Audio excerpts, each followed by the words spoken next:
And this also I don't need. Now we have 3 texts of the Anapana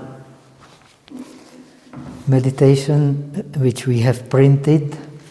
One I keep for myself in order to teach you, and the 2 are available for those who don't have a computer, so you can use it between yourselves. Huh? Who has no computer? More of you. Huh? So you talk and see how you can cooperate. Huh?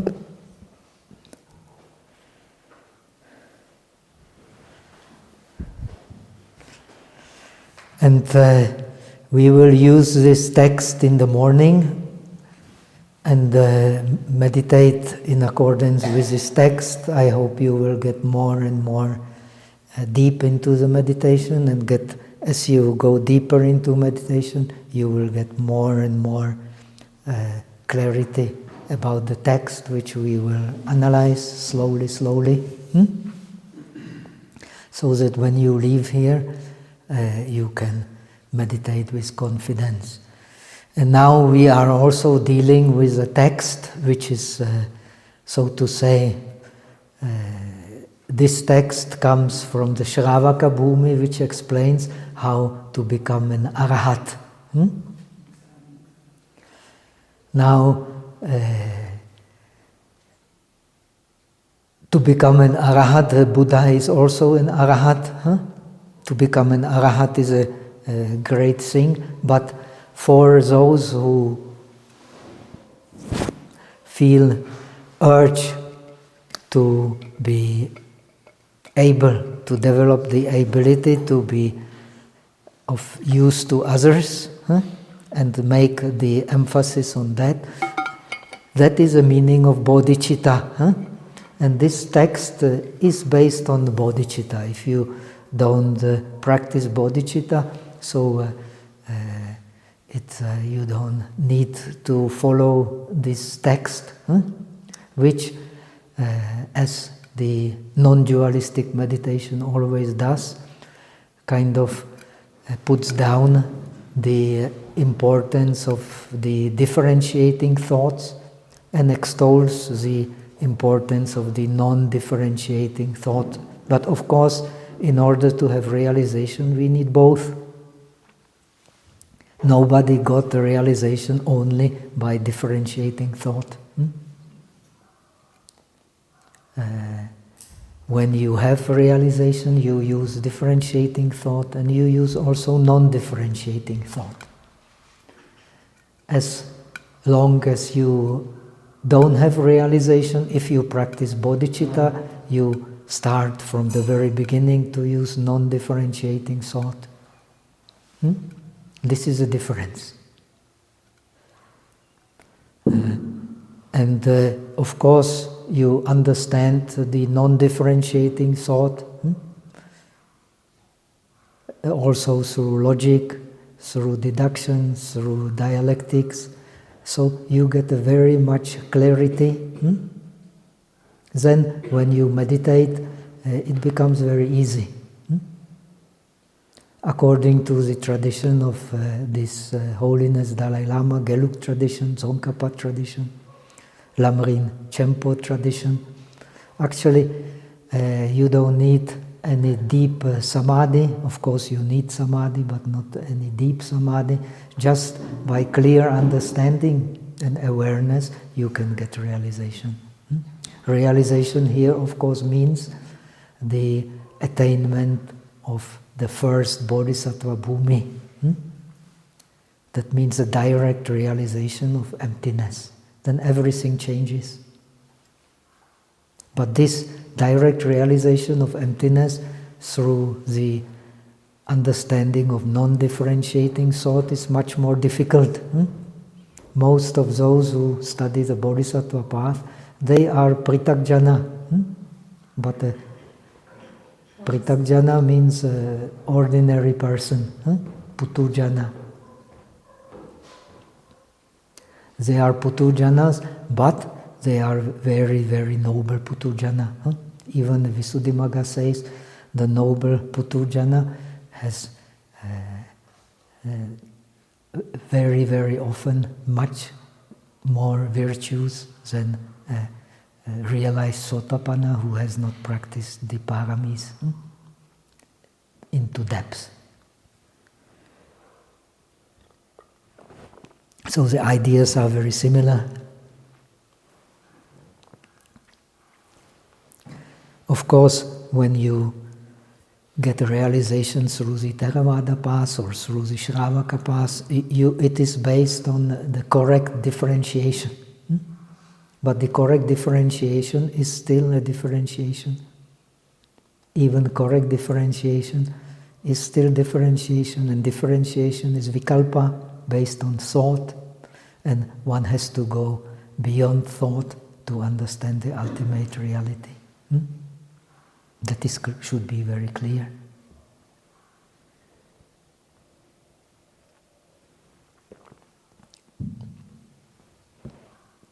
If the ultimate reality could be understood with thought, everybody would practice hard, but because it is impossible to understand through the thought, and so people are not interested because all they know is just the thought. And through thinking about nirvana, you will not get a job, you will not get any career, you will not get any worldly advantages. So the Buddha says,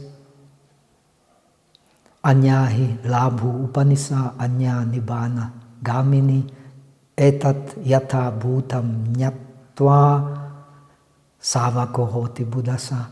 In very beautiful verse in the Dhammapada. There is another way for personal gain. There is another way to nirvana. When you see it as it really is, you become the true disciple of the Buddha.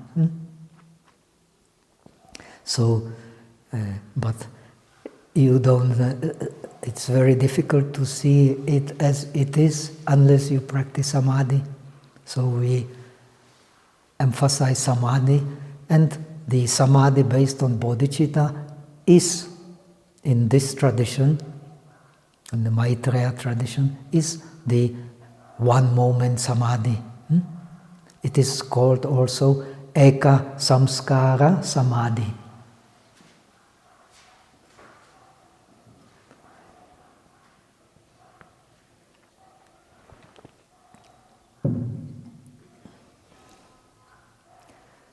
Basically, eka samskara samadhi is the chan, is the dzogchen, mahasandhi.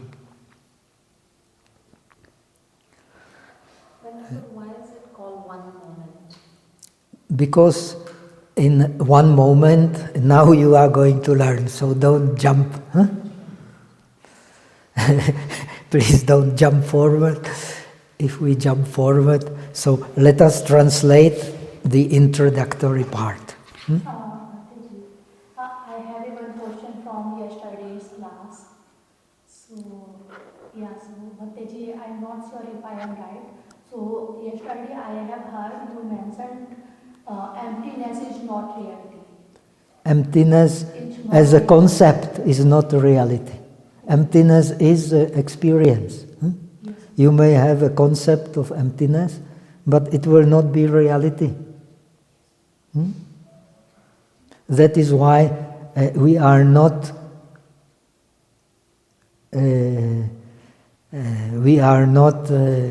so to say, we are not subjected to defilements due to reality. We are subjected to defilements due to concepts of reality. Sunyata is a very useful concept, one of the most useful concepts that Buddhism has to understand our experience. But as long as it is concept, it is not a reality, because reality is beyond concepts. No one can understand Nibbana by concepts. No one can understand Nirvana by concept. No one can understand emptiness by concept. Emptiness is non-dualistic Nirvana. And it is called the Tathata, suchness. The Buddha is one who represents the suchness. In the suchness, you don't need any attention to the object, you don't need any thinking about the objects. This is the sphere of the Buddha. He sees everything like a mirror. So he does not need to pay any attention. And this is the aim of the Bodhisattva practice, which is very difficult. The Arahat, he has an understanding of this mind, but he has not mastered it, because he has no Dharmakaya. This is the Bodhisattva approach. Only Buddha has a Dharmakaya. And the Bodhisattva also understands, even realized Bodhisattva understands Dharmakaya partially, not completely.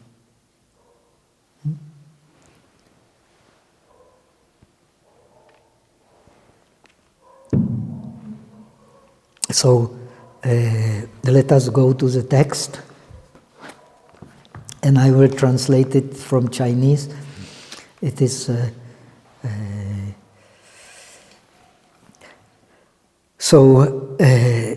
the text says, what is called Mahayana? The Mahayana, generally speaking, has two aspects. We have talked about it yesterday.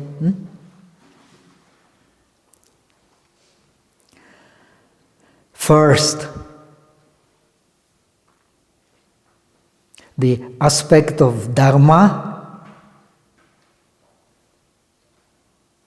and the second, the aspect of meaning, Dharma and Artha.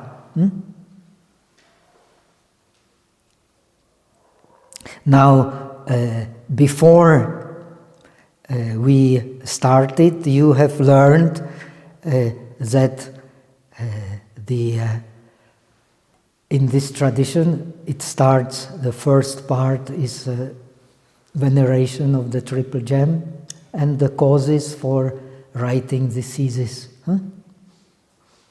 We did not go into that in detail because we have so much to learn, but we have explained the main cause, which is, of course, alleviating the suffering of us beings, and to develop the faith in the real mind.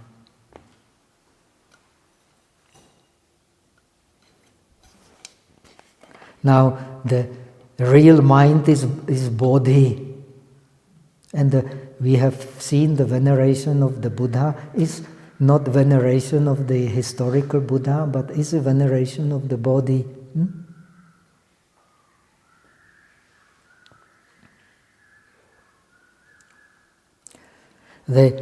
Everything, here we come to Chinese philosophy, that is why it is always thought that this text may have been written in China.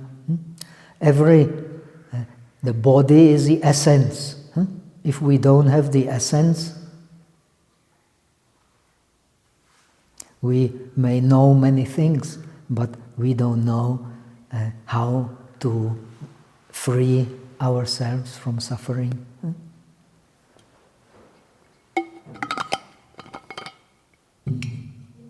So people, especially in our time, become very, very knowledgeable because we have internet, we have this and that, but it does not help to alleviate suffering unless one has wisdom how to use it.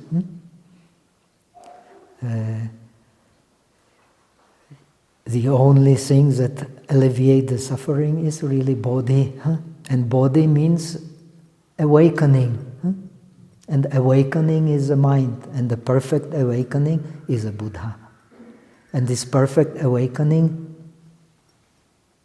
is not based on differentiating, it is based on non-differentiating.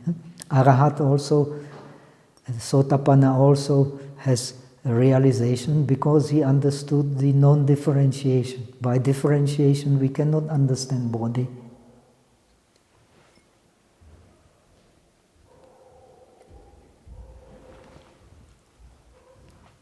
Then he venerates the Dharma. Dharma is that Svabhavam dharayati iti dharmam. This is the definition. It is that which has some own nature.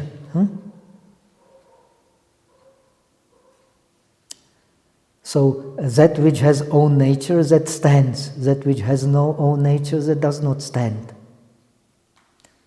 In a Sarvastivada philosophy, own nature means that it exists in the past, in present and in future.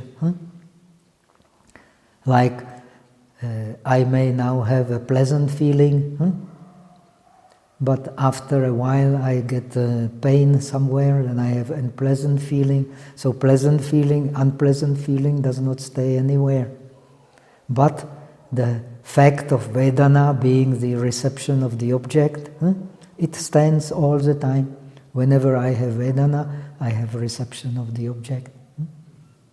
It doesn't matter if it is connected with a pleasant sensation, unpleasant sensation. Similarly, when I have experience of some matter, I have experience of hardness.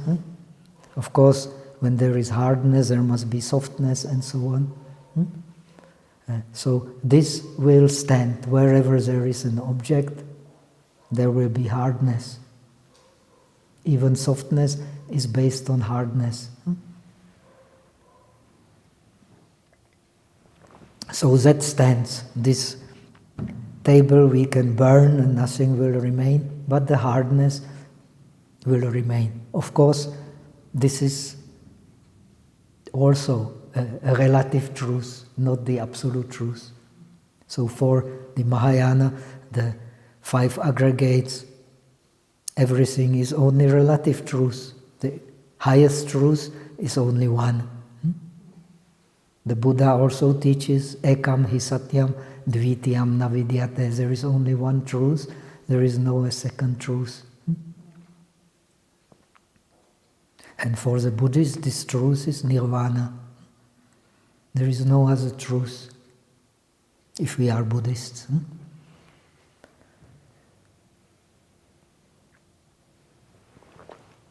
Now, he worships the Sangha as the use of the body, and the Dharma is the characteristic of the body, the nimitta. If the body has no nimitta, has no characteristics, has no virtues, then it is useless.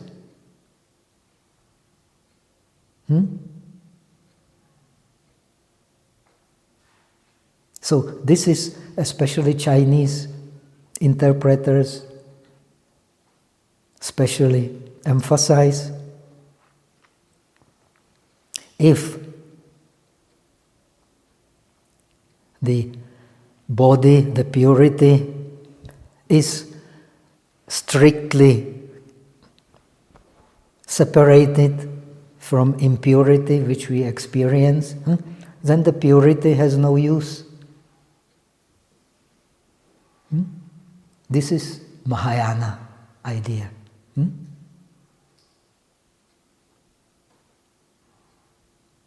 The purity is not the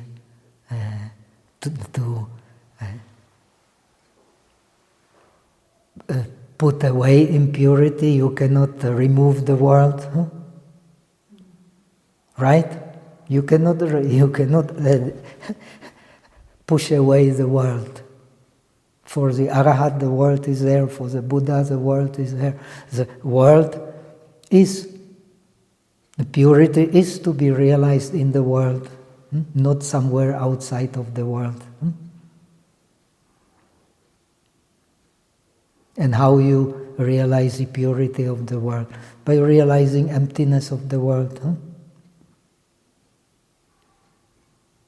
Sunyam lokam avekasu moga raja sada sato evam lokam avekantam machu raja napasati.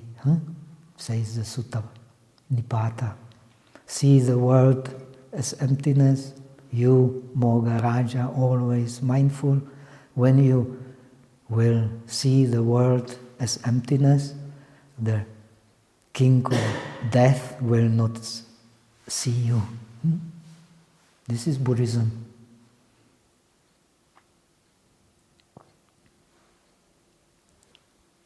So if the impurity is and purity are the antidotes, say the Chinese commentators, then the purity has no use.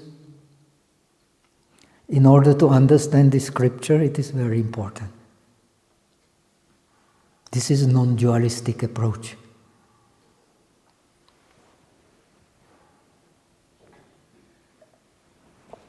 The purity cannot be separated from impurity. By realizing the impurity, realizing the nature of the world, we go beyond the world.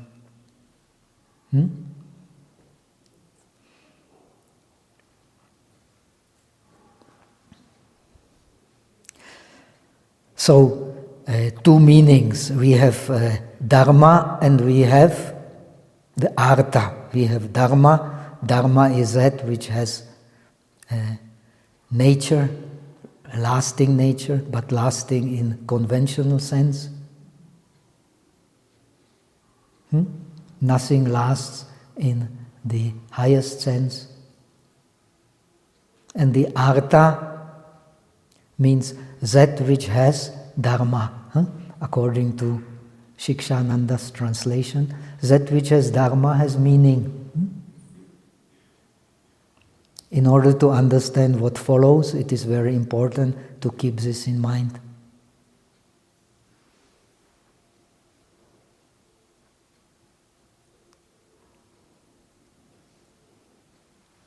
Now he explains next.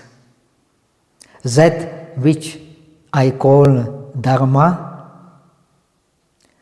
that is nothing else but the mind of the living beings.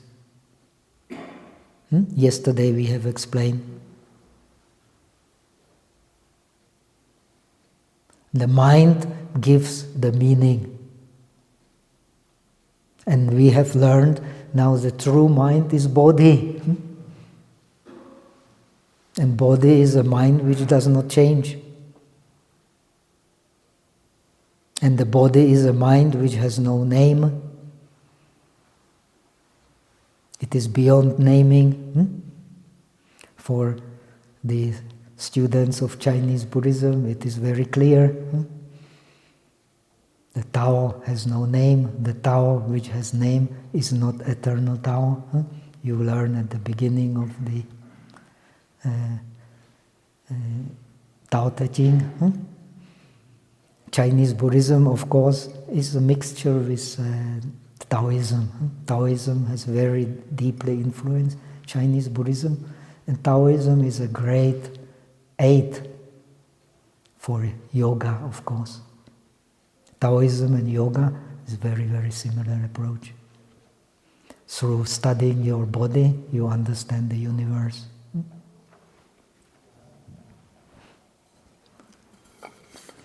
So now you are learning the meditation on the breath, which is the best mean, especially when you meditate on the whole body breath, to understand this your body as being your microcosmos. And the universe is the macrocosmos. So this is a base for holistic medicine also. This is a base for understanding Taoism. I think our friend is teaching you Qigong. This is a base for understanding Qigong, for understanding yoga in deeper sense. not just gymnastics as it is often taught.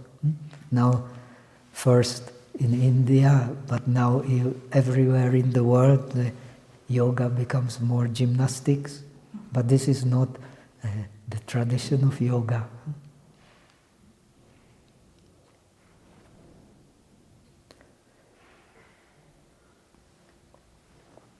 Okay, so now we come to the mind. What mind? The mind which is Tao, which has no name, which has no form to grasp, and which also you cannot say that it has form, you cannot say that it has no form. It is beyond antidotes. This is very important to understand. Beyond antidotes. Antidotes, beyond contraries. Antidote means contrary, no? Opposites. So we come to the next sentence, very important for our understanding. This mind, which is Dharma, it contains all the worldly phenomena and all the supermundane. This mind, which is Dharma, that is a mind which has no name, which has no any form to grasp.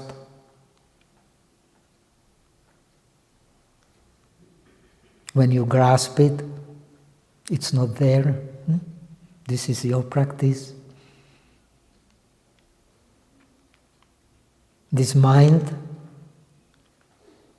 no name, no form, this contains all the worldly phenomena. Here I translate Dharma as a phenomena. And also the phenomena which is supermundane, nirvana, emptiness, suchness. Dharma, kaya, all these are just synonyms.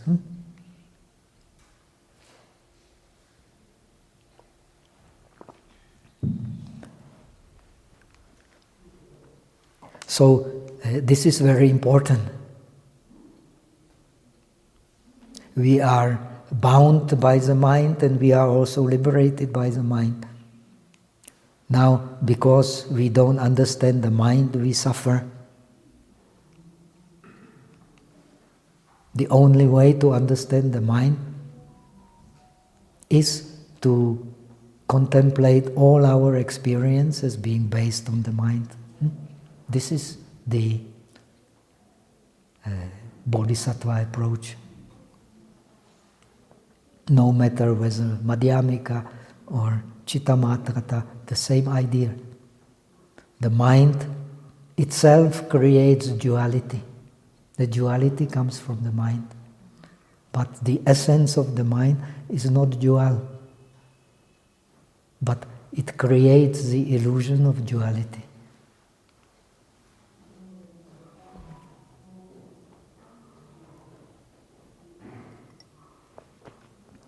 This illusion of duality is the illusion of us beings.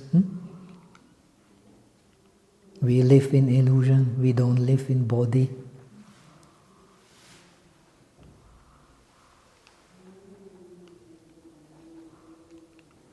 So this is the non-dualistic approach. You have to have one base. And through understanding this one base, you understand the non-duality. And in this one base, there are no opposites.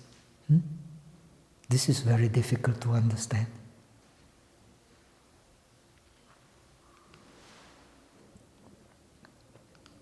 So this one mind, which is Dharma, the real Dharma is of course Nirvana.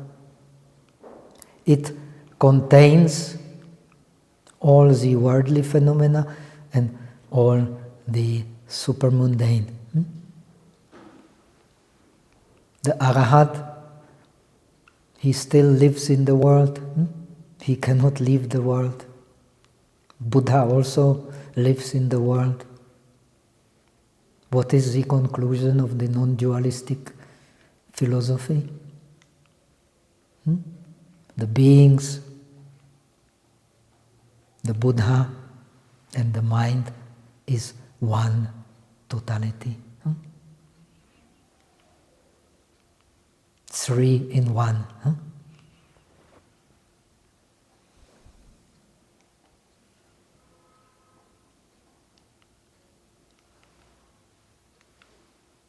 Buddha, beings, mind, one. In one moment of mind appears the three. Buddha, beings, and emptiness.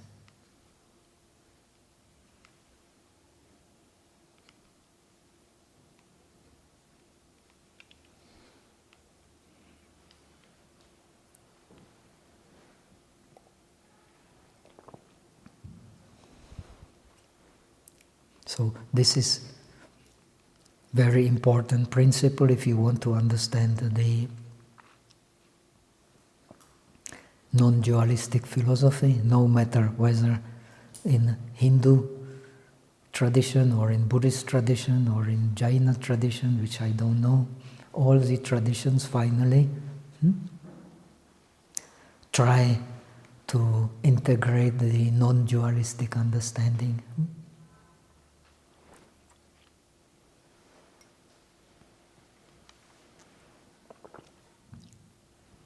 Some reject it, some accept it, some change it according to their understanding. That's why you have so many different schools of philosophy.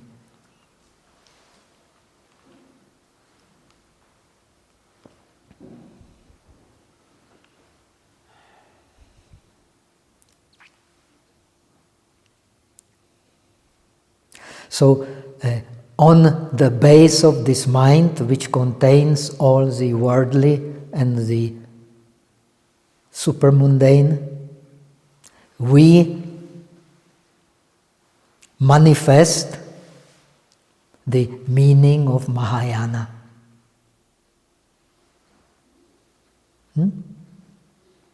So Mahayana is not some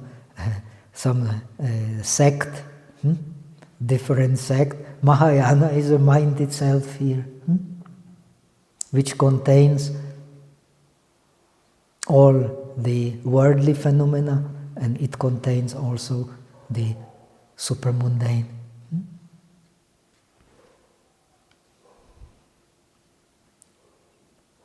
When you understand this non-dualistic approach, you understand the bodhicitta. When you don't understand this approach, then very difficult to understand bodhicitta. When you have bodhicitta, you vow not to liberate yourself, but liberate all beings.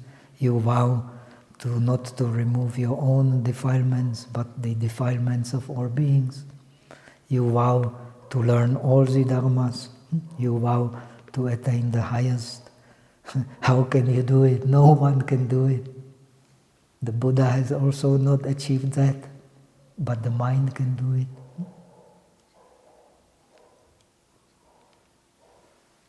And that mind does not belong to anyone.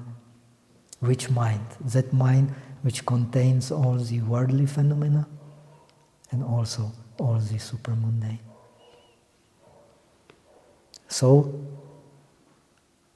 if you separate the purity and impurity, then the purity has no real use. Now we start to understand this approach. So, non-separation between the differentiating mind and non-differentiating mind is the path.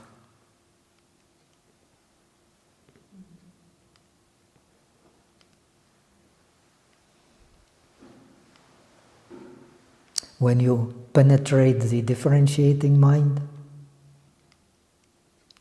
you penetrate the vipassana. When you penetrate the non-differentiating mind, you penetrate the shamatha. This is what this text teaches.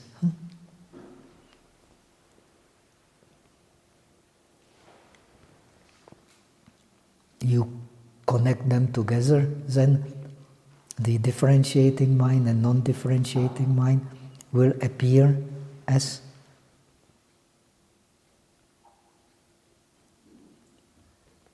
moment by moment being together.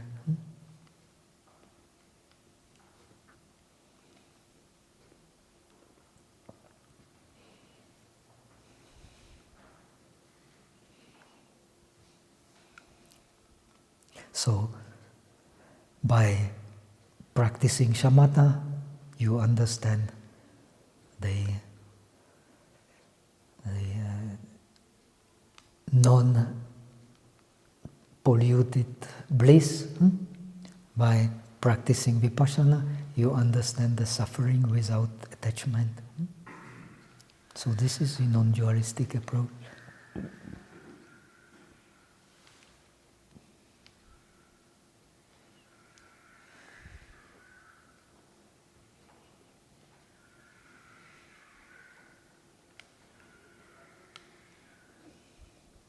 Now he asks himself, the author, why is it so? And he answers, because this mind has the characteristic of tathata, of suchness.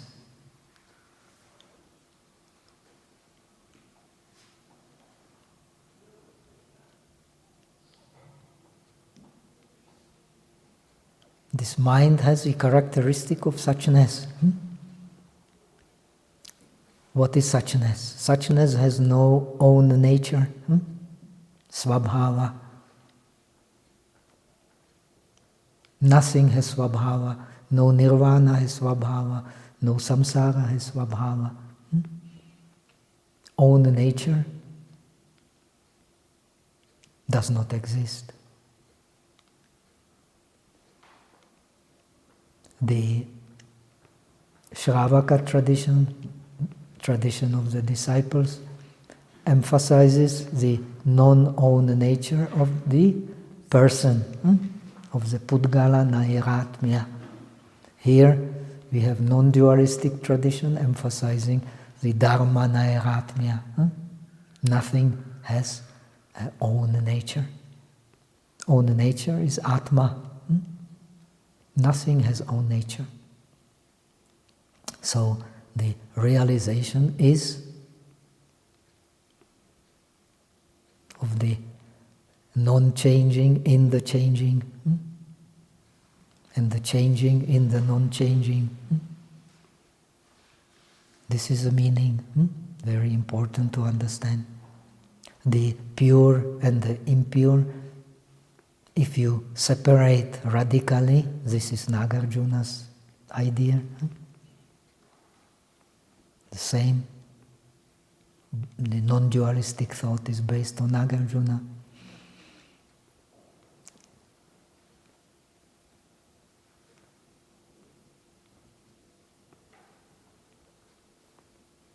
If you separate the pure and the impure, then the pure has no use. The nirvana has no own nature. The samsara has no own nature. And this is what is to be realized.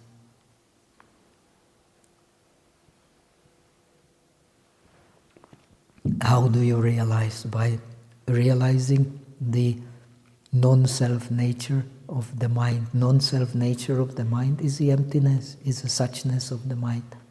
In order to realize it in this tradition, you have to accept the reality of the mind, which is the reality of the dual mind. You cannot escape from the dual mind. You have to penetrate it.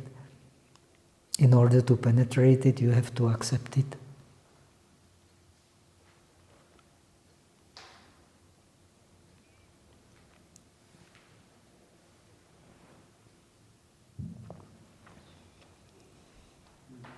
But the real mind is neither existence nor non-existence. That is Yogacara.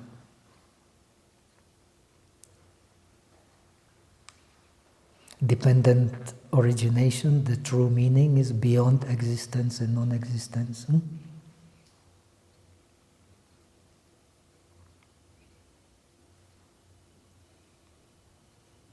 Only like this one can penetrate the truth of emptiness, which always stands.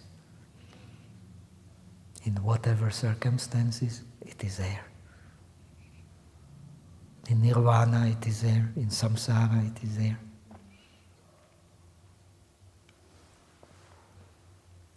So the all that is produced is impermanent, but the suchness is not produced. So not all samskaras are non-self. Not all samskaras are non-self, but all dharmas are non-self. The nirvana is a dharma, but it is not samskara. Right? I don't understand that statement. Not all samskaras are non-self. That if all phenomena... Not samskaras are impermanent. Okay. No, all samskaras are impermanent, but all the dharmas are non-self. You make me confused. Okay, now is it clear?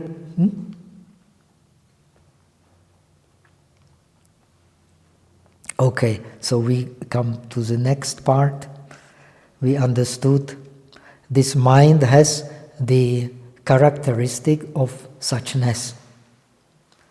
And due to it, it reveals the great vehicle.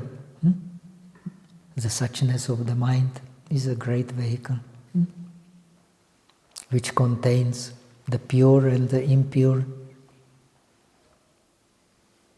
If it was not suchness, how could it contain pure and the impure? How could it contain nirvana in the world? So, with this understanding, you can vow not to leave all beings. That is a bodhisattva path. So, due to understanding, you cease to suffer mentally, and due to compassion, you don't leave the beings. This is the ideal of the bodhisattva path. That is same in Theravada, same in all Buddhist traditions.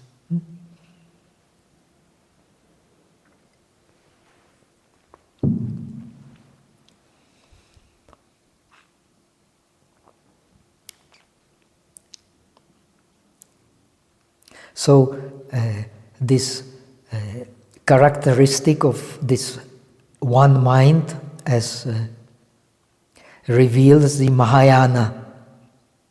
And this one mind is the nirvana mind, the mind which does not arise and pass away. That is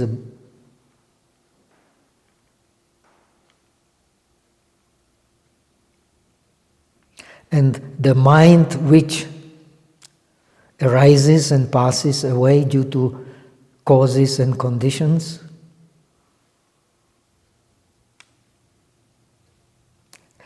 is able to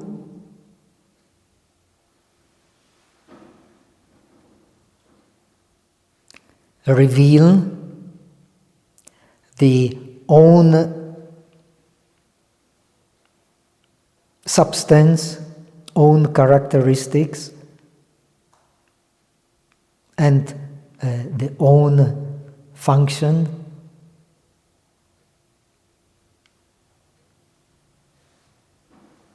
Own. There is no own in the nirvana mind. But in the mind which has characteristics, which you can characterize by virtues, you can reveal the own essence, own characteristics or lakshanas, and the own use or function of that one mind which contains everything, which is non-dual, which is free from differentiation. Right?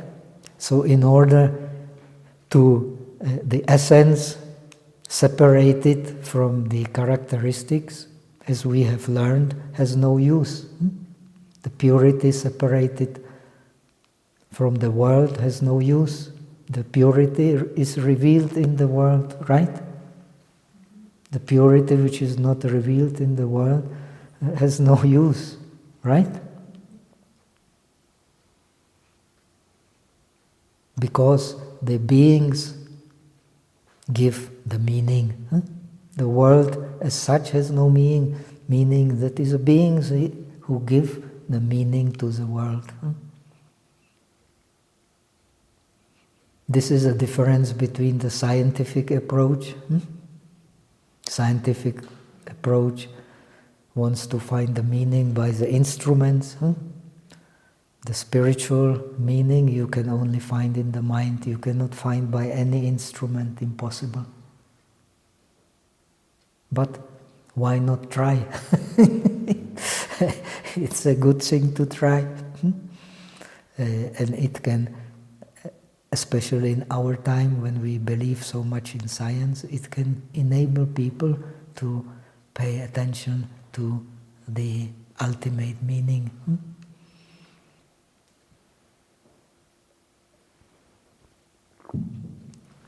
So the ultimate meaning has to be revealed. And only when it is revealed, it will have its own essence, its own characteristics, and in its own functions.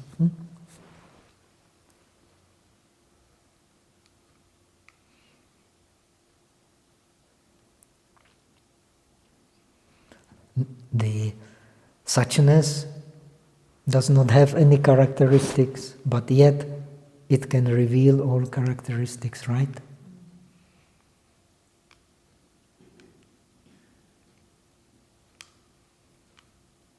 So the Nagarjuna says in the beginning of the Mula Madhyamika Karikas, Anutpanam, Anirodham, Ashashvatam, Anuchedam, Aneka Artam, Anana Artam, Anagamam, Anirgamam, Yat Pratitya Samutpadam, Deshayam Asa, Sambuddho Tam Vande Vandataram Varam. Very wonderful verse which explains dependent origination on the base of non-duality. I bow to this greatest of the teachers who taught the dependent origination as unerosion, unceased, neither eternalism nor nihilism, neither coming nor going, nor one, not many. Wonderful.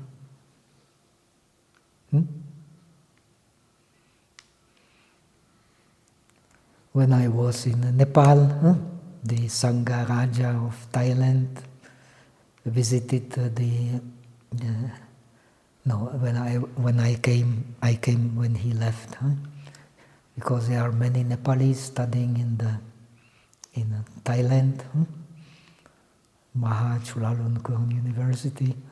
So the Sangha Raja of Thailand visited Nepal, and they told me that when he was visiting the institute where I have been, the head of that institute told me that when he came to that institute, he praised Nagarjuna, and he said that we, in the Theravada tradition, we should also study Nagarjuna to get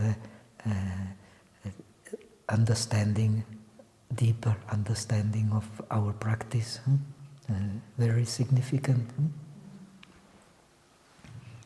So it is helpful no matter whether what clothes you wear. It does not mean you wear Indian clothes or you wear the Chinese clothes or Tibetan clothes.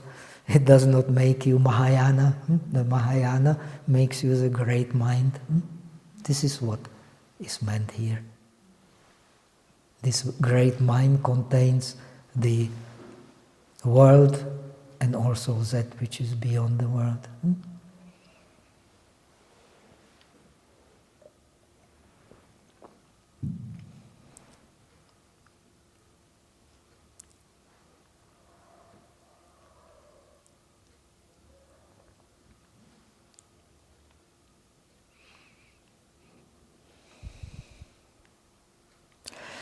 As far as the meaning is concerned, we have learned that the essence must have meaning. If the essence has no meaning, has no characteristics, then such an essence is useless.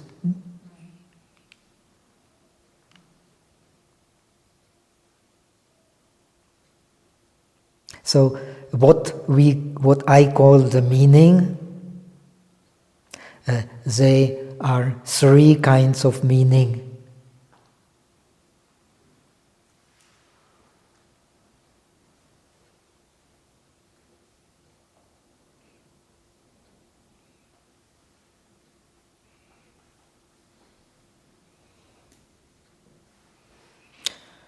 What are the three kinds of meaning? The essence, or svabhava.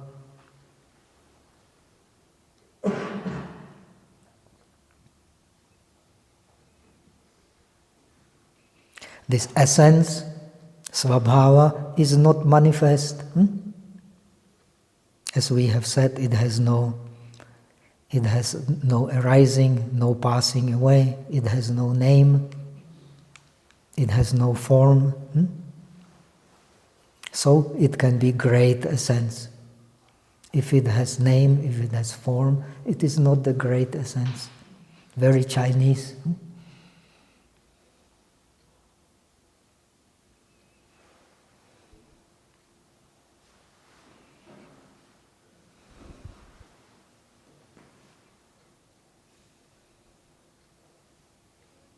So if this treatise is called The Awakening of the Face in Mahayana, the awakening of the face in Mahayana is awakening in the great essence, great characteristics and great functions of what? Of the one mind. That is a faith in Mahayana, faith in the mind. This mind has a great essence, has a great characteristics, and has great function. That's why this mind is the most precious thing you can find. Nothing more precious. But you have to find its great essence, great characteristics, and great use. Otherwise, this one will not be one mind. If you don't know the great essence, great characteristics and great function of the mind, it will not be the great mind.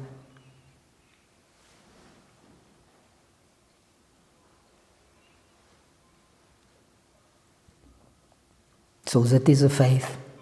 Faith in Mahayana, faith in mind.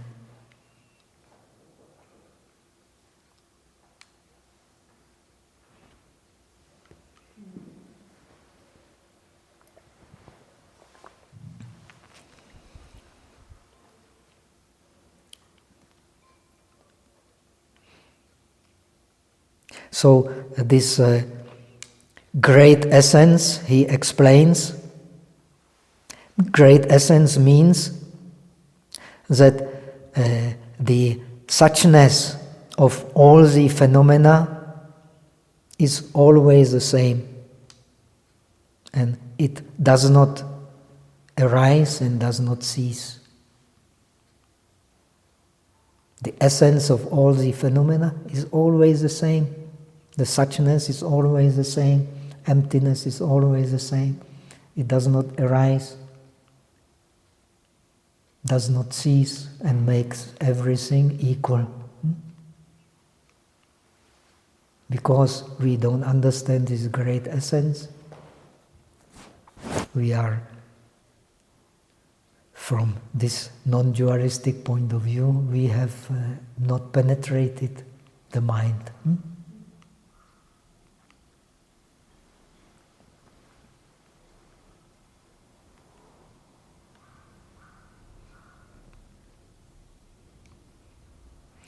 Now, as far as the great characteristics are concerned,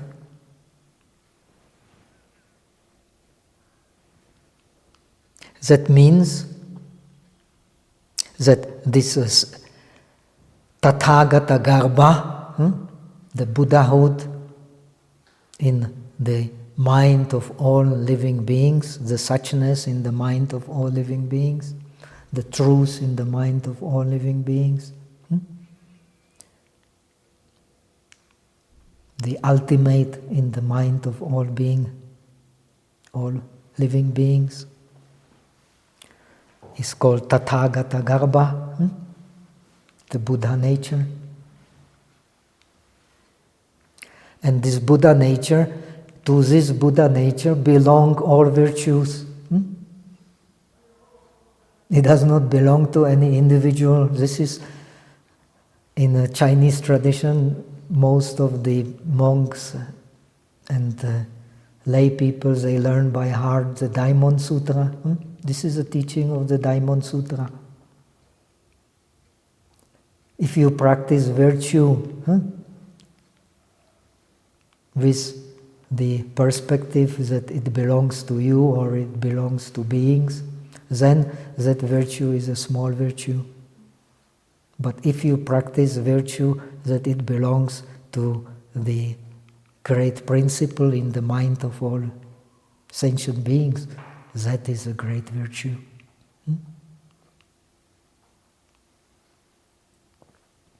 The great virtue cannot belong to a person, it belongs to the principle. And because it belongs to the principle, it can penetrate all phenomena. If it belongs to individual, it cannot penetrate all phenomena.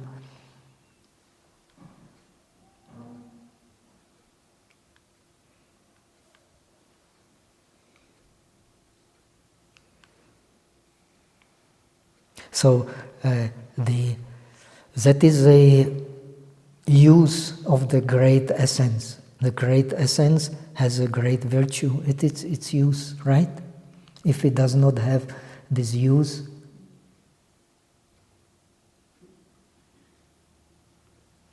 if it is separated from this use, that has not great meaning. Only when it comes together with this great use, it gets the great meaning, the great characteristics. You cannot separate essence from its characteristics.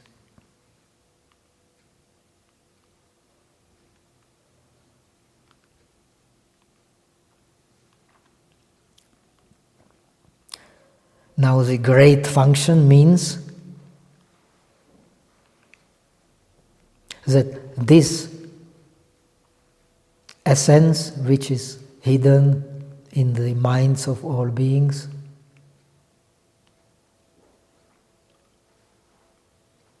it can give rise to all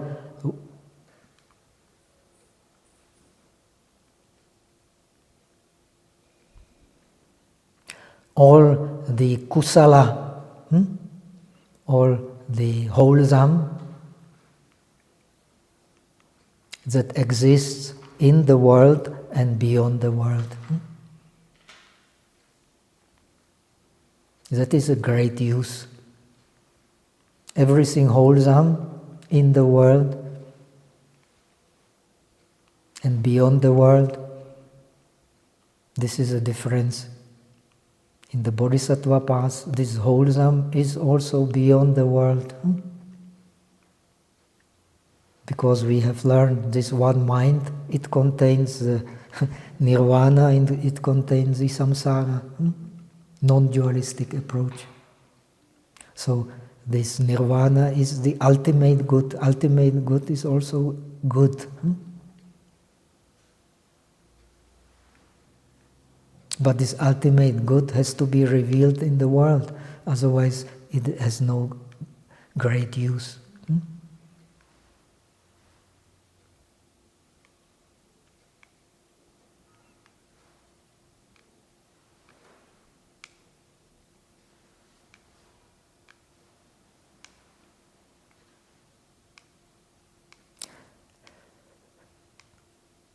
So it is the cause and effect of all the wholesome in the world and beyond the world.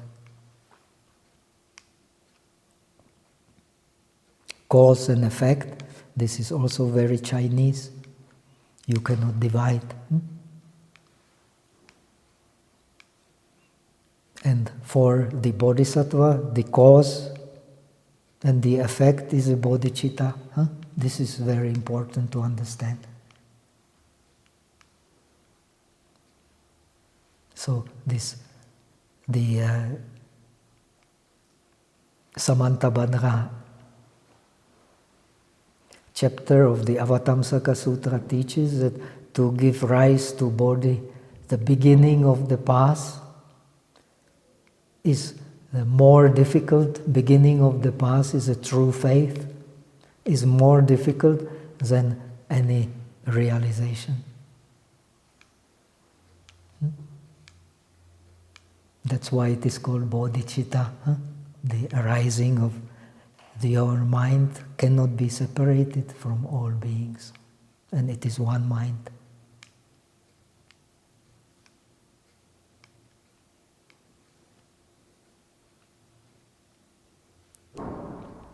Then, to finish for today, then we can do half an hour meditation. To finish this essence of this treatise, the last sentence it says, all Buddhas, that means all Buddhas of the past, of present, and of future who are to come, they all have mounted this one vehicle of the mind. There is no other vehicle.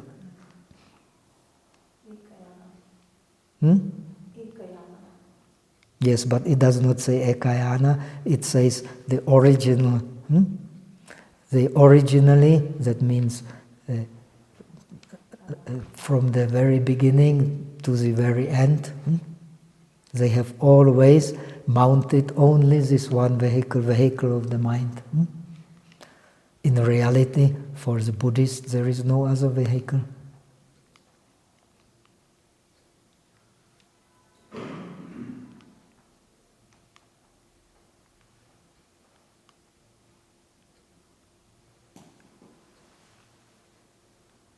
And it also says, accordingly, all the bodhisattvas, they all also are mounting, are climbing on this one dharma, the one dharma which is mind. Which mind? The true mind.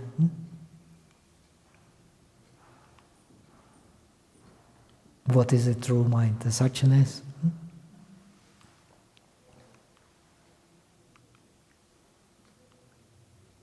And by climbing to this one Dharma, they can realize the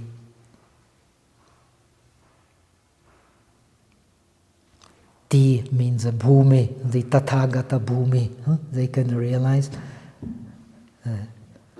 here bhumi difficult to translate, the ground of all Buddhas, the essence of all the Buddhas. So this is the establishing the meaning. Now what follows the next chapter, it is the longest chapter, which has 3 parts. First, revealing the true meaning. Second, the antidotes for wrong views. And third part, stages of the path. The most important is this revealing the true meaning. Many, many divisions. You may get a headache, but they are very important for understanding Zen. So in the Zen literature you will find these names, like original enlightenment, the path of enlightenment, the original ignorance, the later ignorance, and so many, many words. Zen tradition, Chinese tradition is using them very copiously. So if you want to understand Chinese tradition, Chinese literature, you will find very frequently the gradual enlightenment, the instantaneous enlightenment. They are complementary. How they become complementary? By studying this method of Eka Samskara Samadhi. This is the method of this treatise. Now let us do 25 minutes meditation, and then we have about 45 minutes. Okay? Or we do half an hour meditation and then we have 1 hour break. 20 minutes now before the break. So let's give it half an hour and then we have a break for 1 hour. We should not be too miserly, they say in English. We are generous with time. That is the Indian approach, which has advantages but also many disadvantages. What to do? Everything advantages, there's also disadvantages. Everything disadvantages, there's also advantages. This is not the approach. Okay, let us go half an hour meditation. You fix the time. Then 1 hour break for tea break.